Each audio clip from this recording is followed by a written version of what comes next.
ഗസാതെരുവിലെ ചോര കണ്ടേ ഞാനും എഴുതട്ടൊരു കണ്ണീർ കാവ്യം.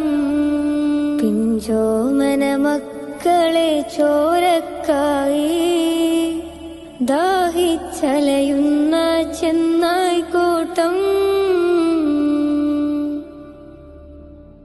മരിച്ചത് ഞാനല്ല, നീയാണ് മുസ്ലിമേ.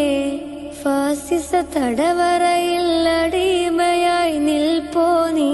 എന്ന് തീരും ഈ കണ്ണുനീരിൻ മോചനം നേടുകില്ലേ?